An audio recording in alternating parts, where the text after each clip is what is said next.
guys have a family business, yeah? Yeah.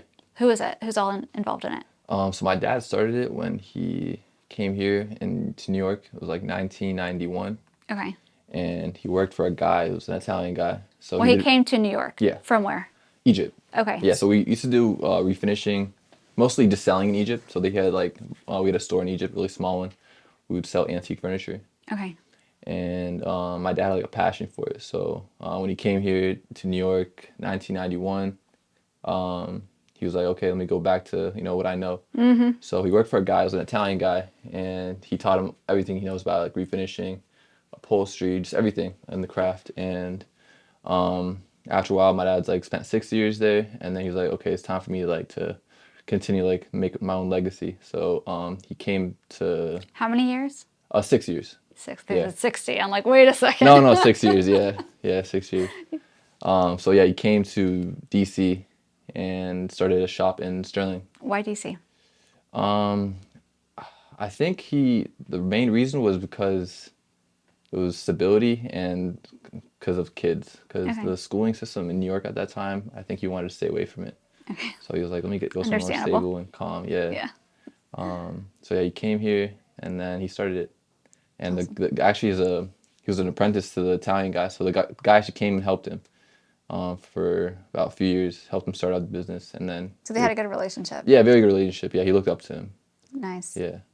That's so cool. Yeah. And now how did you enter the picture? So I've always been around. Like, I've always been helping. So I've always been, like, just helping for free sometimes, too. When I was a kid, he was taking me with me deliveries. Child labor. Yeah, it's crazy, but it's okay. It's my parents. So, yeah, I always helped them around. And I was in college, and I was doing my own thing. I was doing marketing, a lot of content creation. And I was like, why don't I just implement this into my dad's business at the same time? So I just graduated like a semester ago, and I was like, let me just put more effort into this. So I decided to help him out, and yeah, it's been pretty good. So what are you doing? So I do everything now. So yeah, I'm kind of implementing everything. I used to just help him with pickups and deliveries, but now it's like I run the business with him, do the marketing, I do the website. I made the whole website myself, videos, reels, just everything. I'm trying to expand it in that sense of, social media presence. Okay. So what is your dad doing now? What part does he play? He likes doing work himself. He has like, okay. So yeah, he has a really He's got strong... that Arab blood. My dad's from Iraq. Oh, really? That's awesome. Yeah, that's awesome. Okay. My dad, he's like the traditional car salesman. Yeah. He still wants to like. And he has a passion for it. Yeah, he's like, because he actually lives on our property. When I bought my house, I made sure that there was another house for him because that's the way we do it, in our culture. Yeah, of course. And he's like, can I start buying cars and putting them here in the driveway? I'm like, no, Dad. It's a neighborhood. You can't. And that drive never ends. They always just want to work, right? That's right. Yeah. Yeah, so my dad just loves working. He loves doing all the work himself, and he's like a perfectionist. So sometimes he'll get something done. I'll see it, like, it's beautiful, perfect, and everything, but he'll be like, okay, there's something wrong with it. And I can't see it, and the customer won't be able to see it either. But with him, it's like, there's something wrong with it, so I got to fix it, and he does the whole thing over again. Yeah. Yeah. You're like, that wasn't necessary. That ate into our bottom line, Dad. Yeah, of course. So where do you see the future of the business? Truthfully, I want to expand it. So that's what I'm trying to do. I just want to get it to a point where it's very productive. But it's also hard because in a craft where you have to refinish stuff, and it's an art piece. So every piece is like another piece of art. So you have to make sure it's perfect to the customer's needs at the same time. So you don't want to expand too much where you're pushing, the perfectionist side. Yeah. And you're going more for like a contractor type of work. So it's very hard because it's like we have to find the right people to do the work. So we can't have... I was going to say, if it's not your dad doing it, do you have other people that are helping? Yeah, we have about 4 people with us right now. Okay. Yeah. We have an upholstery man, but everyone's one-on-one. So our upholstery man is only one person. Yeah. And the reason he's one person is because we can't really find an upholstery man. Like, we've had multiple other upholstery men, but he does a perfect job. Like, he's also like my dad's perfectionist. So if he sees one thing wrong, he redoes the whole thing. Yeah. And that's like the quality we like to keep up. Are you charging appropriately for that type of artistic work? Yeah, of course. Okay, yeah. Good. Of course, yeah. Okay. Yeah, and then the refinishing, my dad's on top of that. And I got to learn that soon too, but I'm more on the business side now. Yeah. And then the chair I bought outside, that's caned. So we caned that chair and we also refinished it. Some of the story behind that chair. Yeah, a customer brought it and they were just saying like, It's a very old piece, and my dad, he has a vision for it. He has an eye for it. She's like, this is an Ottoman piece. The way it's low on the floor, the way it's built, there's like certain carvings. You can tell this is like from the Ottoman times. And the customer's like, yeah, you're actually correct. And so yeah, very, very important to them. So we're taking our time with it right now. So they brought it to you for you guys to refinish it. Yes, and cane it. Okay, cane it. What is this? You got to explain this to the dumb it down. So it's like, you know where the seat is at right now, yeah. where you sit. That's like the cane part. Okay. So that is actually seagrass. Okay. That's the material we use for caning. And how do you get these materials? I'm not too sure. That's our cane guy. Our cane guy is just... So everything's authentic? And yeah, everything's authentic. I mean, obviously it's not from the Ottoman times, but... yeah. No. But they're restoring it. Yeah, we're restoring it to how they would built it at that point, in that time period. Yeah. Very cool. Yeah. That's so cool. That's especially in the day and age of IKEA and, you know... Yeah. I forgot the other name of the store where you just buy everything online. Now, in terms of, you said you want it to grow, you're saying like to sell more pieces? Are you saying to attract a different market that has... I'm definitely trying to attract a different market because right now it's every piece is by itself, and I want to be able to do more projects in a year than we're currently doing. What type of projects do you want to be doing? Honestly, doors. I really enjoy doors because doors are fun because it's very, very simple for me to do it as myself. You take the door, you finish it, and then you drop it back off. You're talking about like a door? Yeah, like a door, like a wood door, like a front door. Okay. Like there's some like embassy doors where they're embassy doors. Wood. Okay, this is different than like just a regular. Yeah, no, it's house. A solid like big door. So okay. Yeah, I enjoy that personally. Okay. Other things, there's carving. So like when there's let's say a dresser, there's a bunch of carving and stuff. That takes a lot more time. So if we do something that is shorter, short period of time, you can do more projects in a longer period. Do you feel like you're being taught like the skill set from your dad? You know what I mean? Almost like preserving like a family legacy. It's definitely frustrating. It's definitely frustrating because he wants to teach me everything like the way he thinks it. But there's like a little confliction there because I think stuff differently and he thinks stuff differently, and he recognizes that at points. But it's definitely hard, especially with Egyptian dad. They're very rough. Very specific. Yeah. And this is obviously not everybody, but very like specific with how they teach you. Yeah, they want you to know it perfectly. Exactly. Yeah, but they're good parents. They're good parents for sure. Yeah, he's a good dad. Okay, so in terms of like if you weren't doing this, if you were doing something that was unrelated to this family business, what would you be doing? Definitely marketing. I used to do a lot of marketing when I was in college.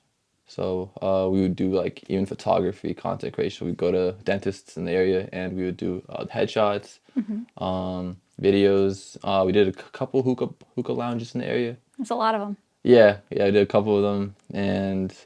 But in that space, I feel like marketing is also it's very saturated. Like a lot of people are doing it. So there's not very many people that know how to do it well. I agree. Yeah, of course. But it's very saturated in a way where like, if I put this amount of time into it right now, I need to dedicate all my time to it. And I can't be focused on my dad's business at the same time I'm doing marketing because marketing is a lot. SEO, there's so many factors to it where you have to... build a funnel. Yeah, social funnel, media. Everything, yeah. Get all the behind the scenes. Website creation. There's a lot of factors. Yeah, it's not easy. That's why I think it's brilliant. So I always say this to people that are like, I love marketing. I want to go get a marketing job. It's like, why don't you find a product or a service that you can do a really good job marketing? Because that's where the money is going to be. It's because then it's going to pay off. It's because then you're not being paid X amount of dollars per hour, but you can sell 1,000 units a week. Like, because of your marketing skills, well, that's where you're going to make that money. It's that skill set, not... And at your own rate too. Yes, yeah, whatever you put in. Yeah, that's the goal. True. That's right. Yeah. So in terms of 100 years down the line, which is a long time, I know. Yeah. Where do you see the business? Truthfully, I want to expand it to get to New York at one point. I know it's like a long time from now, but it would be 100 cool. years. I mean. Yeah, you could do it. Yeah. And what do you mean by in New York too? So I want to be able to do like the East Coast. Like we would do refinishing for the whole East Coast. So New York would probably be the second spot I would stop at because Manhattan has a lot of old buildings and a lot of old furniture there. Oh, wow. So that'd be cool. And my dad also started in I think Lower Manhattan, or I'm not sure exactly where, but he started in Manhattan. So it'd be cool to go back to Manhattan and like get back to that to the point. roots. Yeah, back to the legacy, the U.S. right? roots. Yeah. Very cool. Now, do you guys still have family back home in Egypt? Yeah. All our family's back home. It's just us. Do you visit often? Yeah, I'm going in about 2 weeks. Yeah, and over there we have two big auction houses, part of our family. Nice.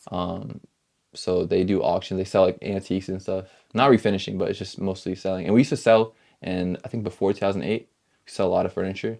Okay. But ever since I think it was 2007 when it crashed, the big crash happened, and we just stopped selling completely. Yeah. Okay. Here. Yeah, because then a lot of people's tastes changed and stuff. So now people aren't really interested in buying old antique looking furniture. They want modern and stuff. They want. If anything, they take the antique thing and like spray paint it with like white. Spray paint it white. Yeah. We put it in. It looks good. I think it looks good. Yeah. I like it too, but still, if it's antique, you gotta like preserve the. Of course, yeah. That's how my dad thinks too. He's like, why are they spraying it white? Yeah.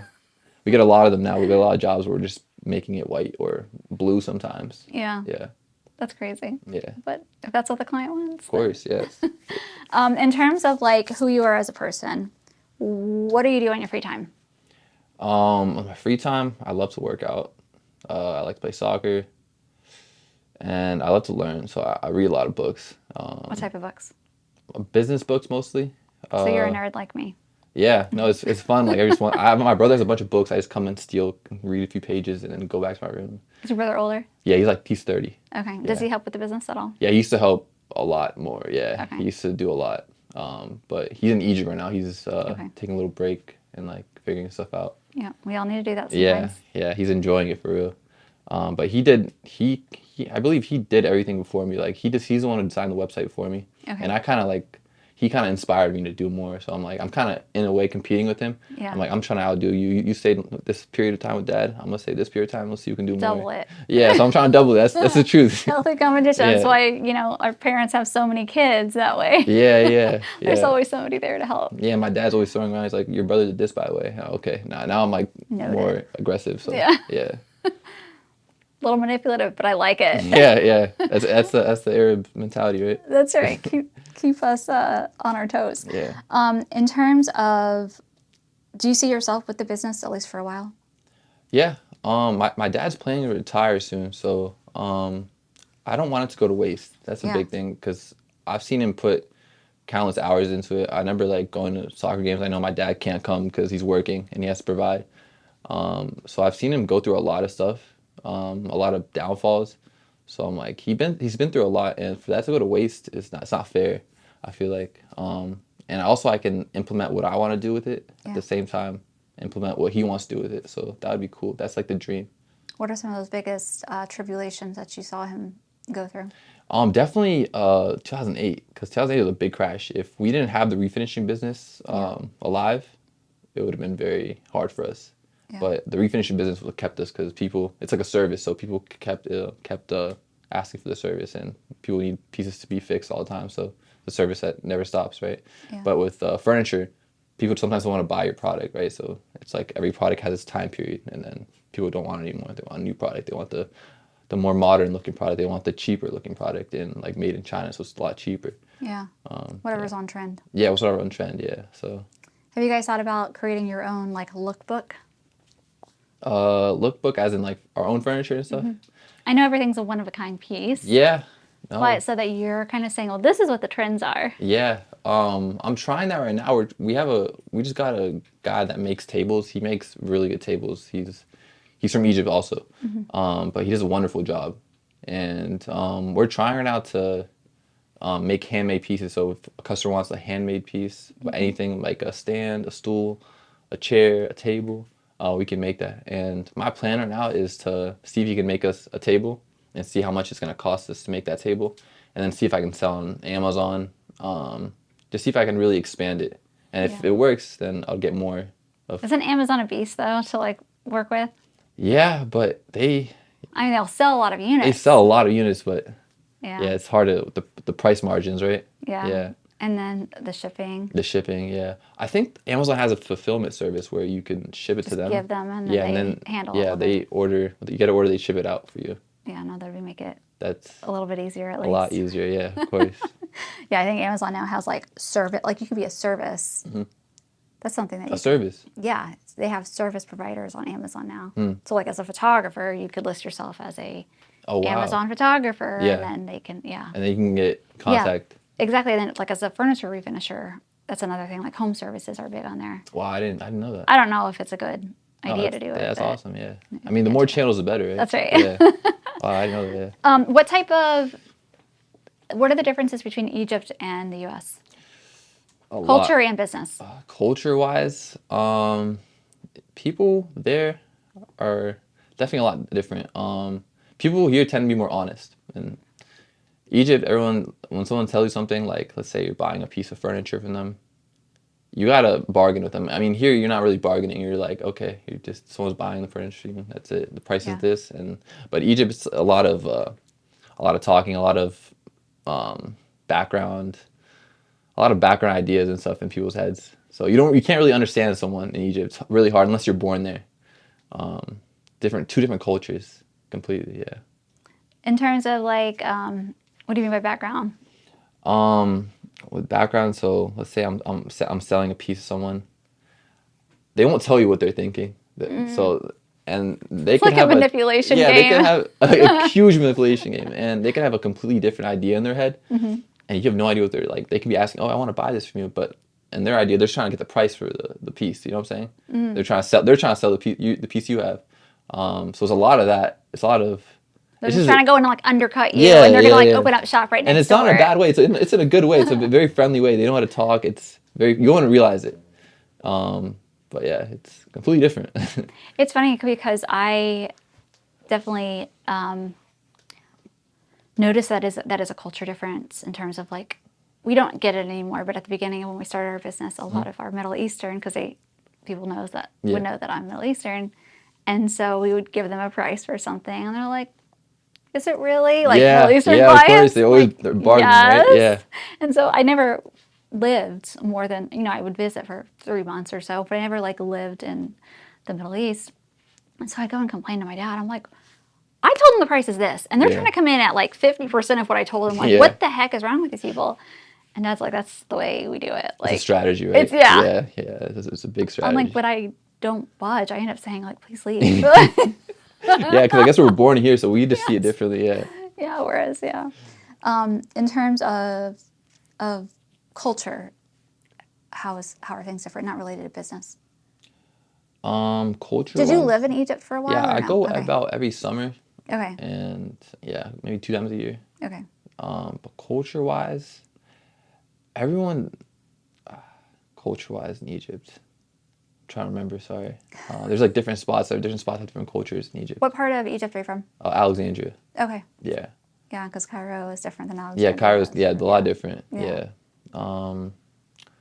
Culture-wise, everyone's tends to be a lot more friendly. So I believe like in Egypt, everyone's friendly. If you see someone on the street, they'll say hi to you. You don't know them, they'll talk to you. Like I had one time a guy gave me his kid, a little baby, a random guy. I've never seen him before. He's like, yeah, hey, can you hold my kid real quick? I'm about to go upstairs and get something.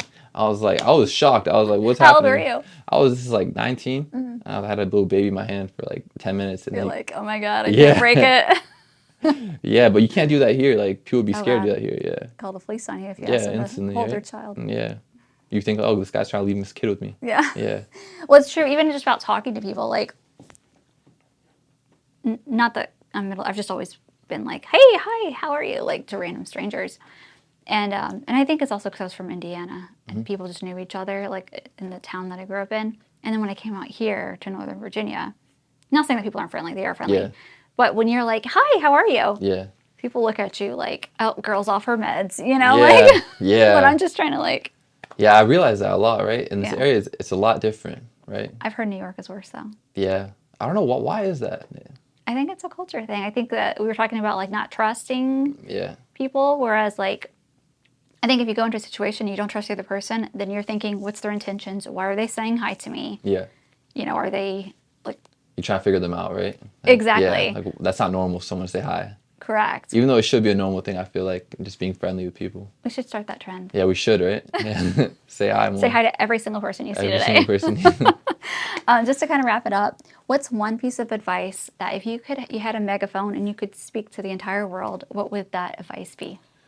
One piece of advice is just to always try. I feel like people always just give up, and like currently in the position I'm in right now, there's a lot of times I just want to give up. Like I'm building a website. I was building a website, and there's a lot of obstacles I hit, and it's like you literally can't figure out a solution to it. Like for days, weeks, there's no solution to it, and I found the solution at the end. Maybe like a week, 2 weeks later, I find the solution at the end. So there's points I'm like I'm done. I can't do this anymore. Like I can't. Why am I giving all my time to this?